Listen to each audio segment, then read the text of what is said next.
Good morning, everyone, and welcome to today's Daily Word.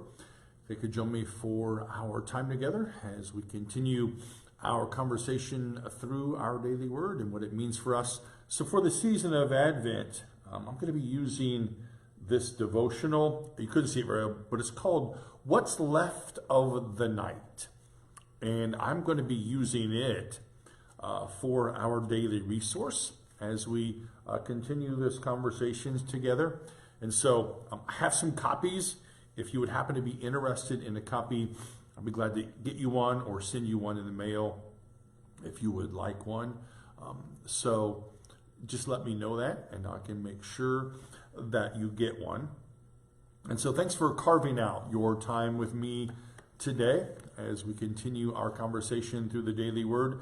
I think I've lost track of number. I think it might be 632 today, but I forgot to look, and so we'll have to, I'll catch up with that tomorrow. But thanks, as always, for supporting me and being in conversation with me and checking in and carving out time for this as we continue this journey, especially now through the season of Advent.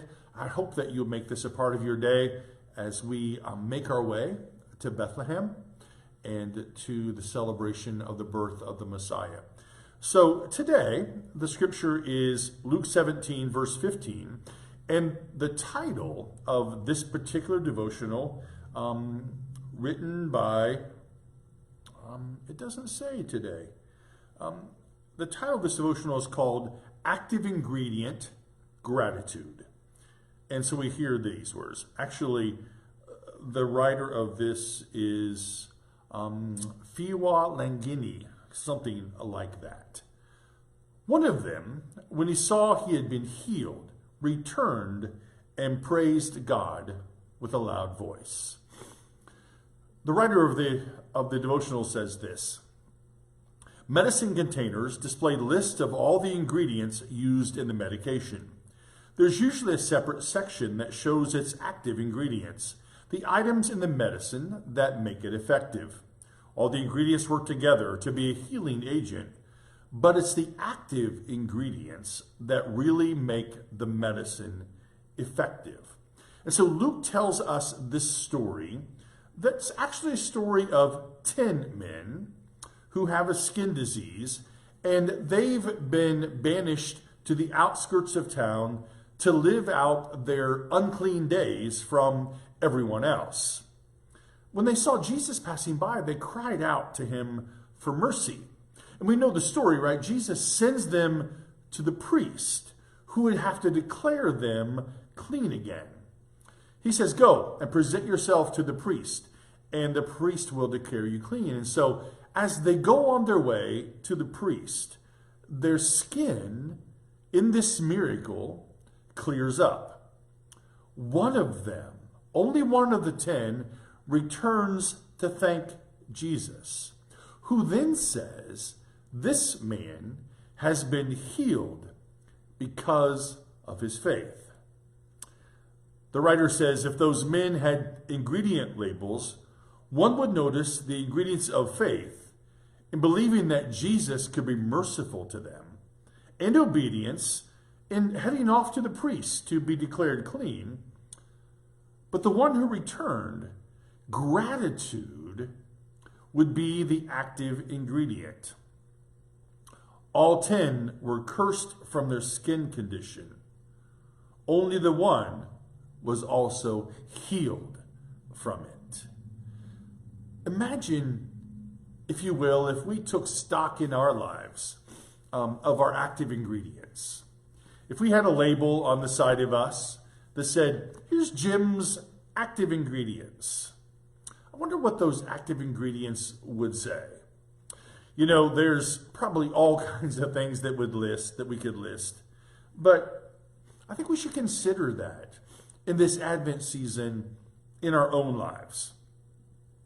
I would hope that if I had a label and someone were to read the active ingredients, they would find in me the active ingredients of love, faith, obedience, compassion, mercy, grace, peace.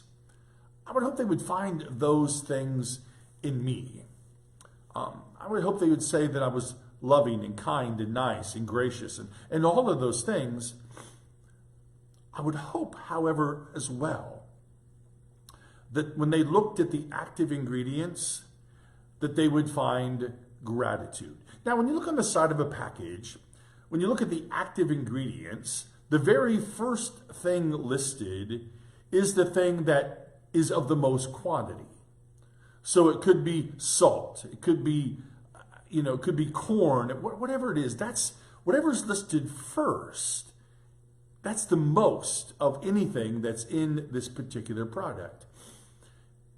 In the season of Advent, we wait, we ponder, we sing songs of Advent. I've been thinking more and more about O Come, Emmanuel, and how we sang that yesterday, and how I'd wished I had preached more about that yesterday and said more about it because of the significance of the words, and maybe we'll come back to it on another Sunday. The 4 Sundays of Advent, we find ourselves focused on hope, peace, joy, and love, and gratitude for all that God's done for us. And I read this the other day and then read it again this morning. And I got to thinking about the active ingredients in my life. And what would be listed first? Would it be love? Would it be anger? Would it be disappointment? Would it be grief? Would it be joy?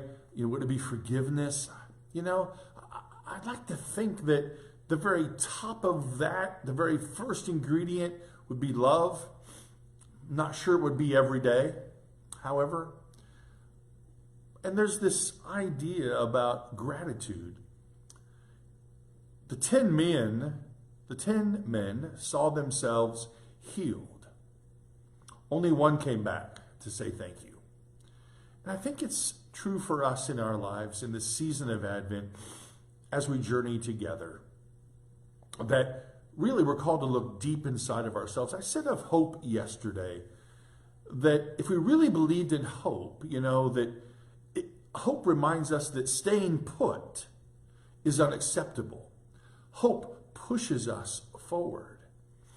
And so, friends, as we live our lives together, as we share in these Advent days, I would hope that you and I, the active ingredients in us, would get pushed higher and higher.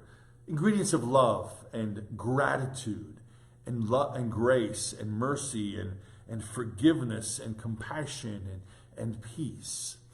That those things would be the driving force in our lives. I want that to be true for me as I live my days. So thanks for joining me on this first Monday in the season of Advent. I hope you'll join us Wednesday night for our first Advent Wednesday night as we'll gather around the table. And then we'll talk about what all of these things mean for us. So thanks for being with me. There will not be a daily word tomorrow. However, maybe I'll record it. We'll see how my day goes. I have to go to Coldwater tomorrow. I'm experimenting with some new therapy.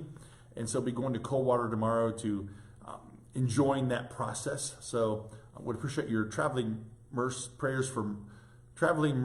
and prayers as I make my way there, and for the success of this new therapy that is hopefully going to help me. So thanks for joining me. Know of God's loving grace that surrounds you.